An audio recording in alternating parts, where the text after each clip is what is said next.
dear friends, എല്ലാവർക്കും kitchen പെറ്റൽസിന്റെ പുതിയൊരു എപ്പിസോഡിലേക്ക് സ്വാഗതം. ഇന്നത്തെ നമ്മുടെ വീഡിയോ നമ്മളിൽ കുറച്ചു പേർക്കെങ്കിലും നല്ല ഫ്രഷ് ആയിട്ടുള്ള മീൻ സെലക്ട് ചെയ്തെടുക്കാനായിട്ട് അറിയത്തില്ലായിരിക്കും. ഫ്രഷ് ആയിട്ടുള്ളതും അതേപോലെ പഴകിയതുമായിട്ടുള്ള മീൻ എങ്ങനെയാണ് തിരിച്ചറിയുന്നത്?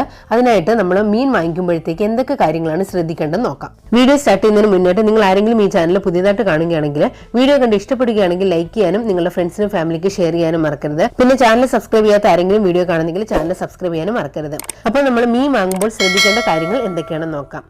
ആദ്യമേ നമ്മൾ മീനിന് അമോണിയയുടെ ഗന്ധം ഉണ്ടോ എന്ന് ശ്രദ്ധിക്കുക. അമോണിയ ചേർത്ത് മീൻ സൂക്ഷിക്കുകയാണെങ്കിൽ കൂടുതൽ നാൾ കേടാകാതെ ഇരിക്കും. ഇത് നമ്മുടെ ആരോഗ്യത്തെ സാരമായിട്ട് ബാധിക്കും. അതുകൊണ്ട് അത് പ്രത്യേകം ശ്രദ്ധിക്കുക. ഇനി നമ്മൾ വാങ്ങുന്ന മീനിന്റെ ചെകിള പൊക്കി നോക്കുക. ചെകിള പൂക്കൾക്ക് നല്ല ചുവപ്പ് നിറമാണെങ്കിലും മീൻ ഫ്രഷ് ആയിരിക്കും. അല്ല ഇനി ചെകിളയ്ക്ക് ബ്രൗൺ നിറമോ മറ്റോ ആണെങ്കിൽ അത് കേടായതാണ്. ഇനി ശ്രദ്ധിക്കേണ്ട മറ്റൊരു കാര്യം, മീനിൽ നമ്മളൊന്ന് വിരൽ വെച്ച് അമർത്തി കൊടുക്കുമ്പോഴത്തേക്ക് ആ അമർത്തിയ ഭാഗം ഉയർന്നു വരികയാണെങ്കിൽ അത് ഫ്രഷ് ആയിരിക്കും. ഇനി കേടായ മീനാണെങ്കിൽ നമ്മൾ അമർത്തിയ ഭാഗം കുഴിഞ്ഞു തന്നെ ഇരിക്കും. ഇനി ശ്രദ്ധിക്കേണ്ട മറ്റൊരു കാര്യം, മീനിന്റെ വയറ് പൊട്ടിയതാണോ അല്ലയോ എന്നാണ്. വയറ് പൊട്ടിയ മീനാണെങ്കിൽ അത് പഴകിയതായിരിക്കും. ഫ്രഷ് ആയിട്ടുള്ള മീനിന്റെ വയറ് പൊട്ടിയതായിരിക്കില്ല. അപ്പോൾ ഇനി മീൻ വാങ്ങുമ്പോഴത്തേക്ക് ഫ്രഷ് ആയിട്ടുള്ളത് കിട്ടാനായിട്ട് ഈ കാര്യങ്ങളൊക്കെ ഒന്ന് ശ്രദ്ധിക്കുക. നിങ്ങൾക്ക് വീഡിയോ ഇഷ്ടപ്പെട്ടെന്ന് വിചാരിക്കുന്നു. ഇഷ്ടപ്പെട്ടെങ്കിൽ ലൈക്ക് ചെയ്യുക.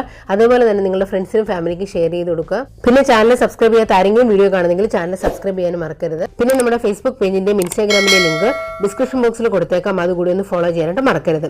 അപ്പോൾ നമുക്ക് അടുത്തൊരു വീഡിയോയിൽ കാണാം. ബൈ.